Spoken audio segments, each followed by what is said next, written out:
It's the genius of Theo again in his neighbor polling.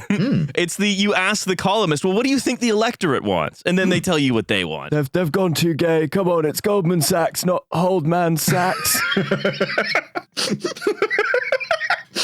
Episode title, Hold Man Sachs. DB stands for Deutsche Bank, not dude's balls. Yeah, that's right. Yeah. KPMG, kissing the penises of men, brackets gay. Yeah, there you go. It's not a woman doing it. Let's be clear. Yeah. It's Adam and Eve, not Ernst and Young.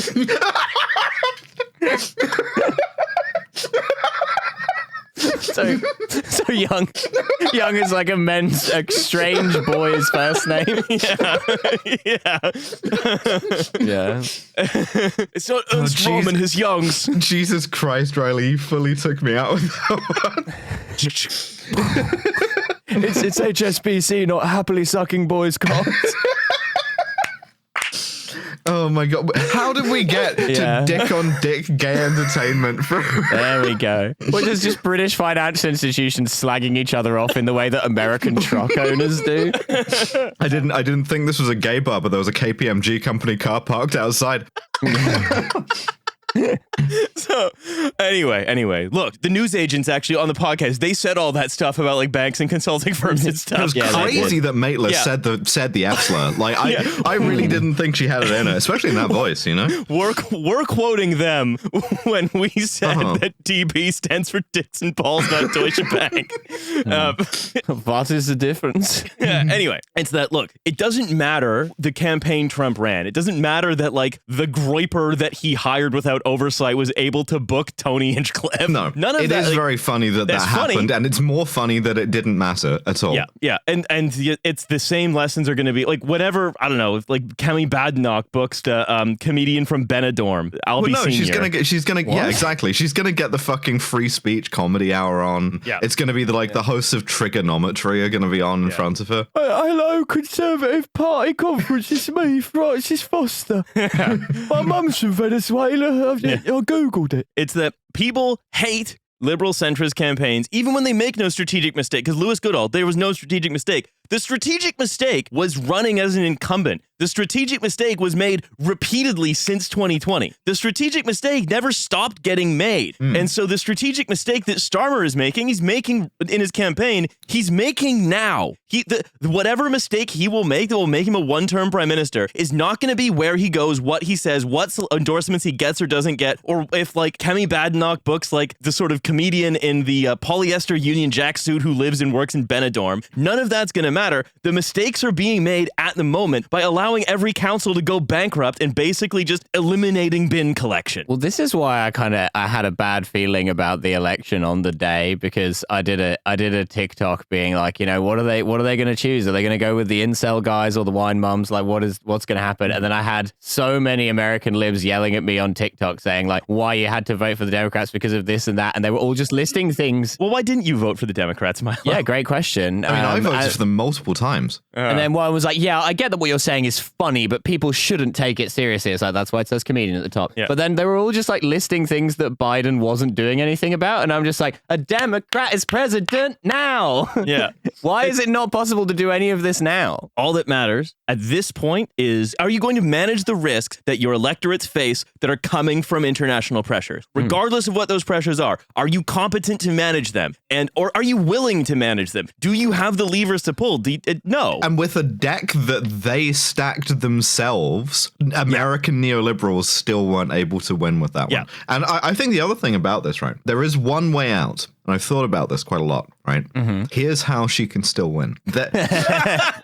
It's straightforward from here. We have a Supreme Court precedent saying that any official acts that a president takes in office, he can't be criminally liable for. Joe Biden calls Donald Trump, congratulates him, invites him to a transition meeting at the Oval Office with Vance, and then kills both of them. You do a red wedding situation. Yes, exactly. I want to come back over to the UK, though, right? Because I want to have one quote. It's the first time anyone's ever said that. Yeah, it's from John McDonald, who says, the key lesson for the Trump victory for us is that labor has to deliver the significant improvement in quality of life that people can feel, or we will face the rise of the right-wing populism that has swept America. Half measures won't be enough. Number one, we've already faced the rise of that right-wing populism. Number two, that's right, but you lost. You lost. Yeah, John McDonald here in the kind of like understair cabinet cell that the Socialist Campaign Group are being kept in. Yeah, like Labor Together is going to look at the American election, and they are going to continue to do what they are doing, which is facilitate massive giveaways to friends and developers and all this stuff. Well, people love that. Allow councils to go bankrupt. That's not all they're gonna do. They're gonna fit in a small boats week here and there. They're gonna ban transition.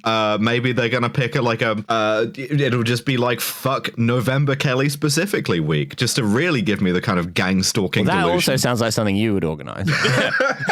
But also, right, that in addition to facilitating those giveaways while in power, they're going to happily fundraise from those same people in the Badenoch Farage coalition government. The Labour Party would fuck up a fuck November Kelly week. They would all come in the fluffer. I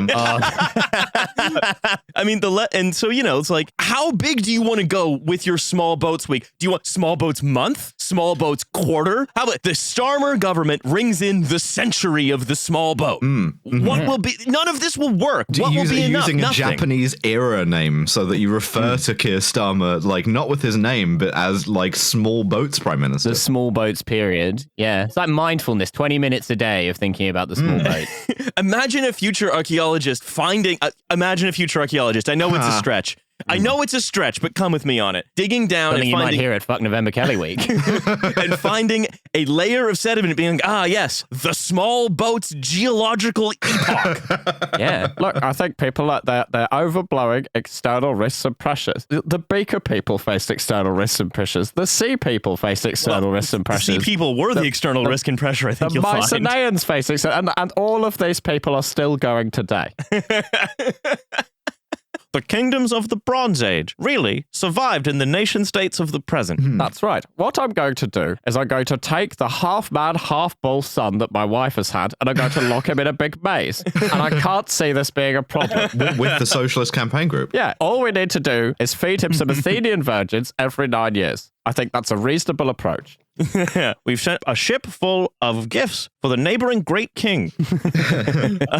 Hopefully it won't sink. Anyway, right? So they're going to lose this election. They're going to get, like, I don't know, Amber Rudd and Theresa May's endorsement. They're going to say, I no longer recognize this conservative party. Then they're going to eat shit. The only reason they won... Emergency Amber Rudd and Flora Gill podcast. The only reason that Starmer and co won was because the incumbent was very, very, very unpopular, just like all the other elections in 2024. They're only now continuing to govern as a campaign against the previous incumbent incompetence. Already everyone hates them, and the competence is moot if it's competence at running a system that is no longer functioning, if it's no longer plugged in. If your risk managing system is not managing risk, then what you're doing is basically pedaling a bicycle that is not attached to anything. The good news is, right, the good news is that we had a do-over, right? And that's why Starmer is in, is because we had our, like, Leninist, like, revolutionary, sort of, like, right-wing, taking the sort of norms and the institutions by storm government in the form of Liz Truss. And she just happened in a moment of British excellence that, for me, makes her one of the figures of all time, you know? My favorite historical figure of the small boats period. Managed, again, with the deck stacked in her favor,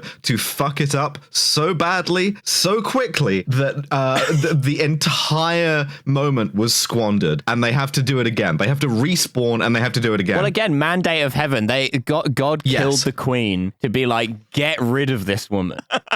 Yeah, and so, like, now we're running slightly out of sync with America. We're doing all of the same things because we have ruling classes that are as defensive of themselves. We have, quote unquote, progressive elite groups that are as resistant to cycling out, right? We're facing a lot of the same pressures. We don't have the benefit of a global reserve currency, but we are facing them in a slightly different order. Anyway, I do think now it's funny. I want to end on a very brief reading, which is, of course, about Starmer and Trump working together. Twice during Sir Keir's Starmer's first dinner with Donald Trump at the end of September, the former president turned to the prime minister and said, "You're a liberal, so we won't always agree, but we can work together." At the end of the meal, he looked at Starmer and said, "You and I are now friends."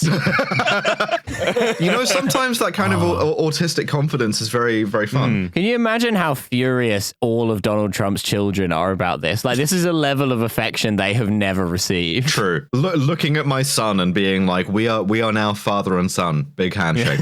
Yeah. It's Trump turning to Starmer and being like, "I always wanted a son." Don Jr. pressed up against the window pane. We're just doing Roman politics.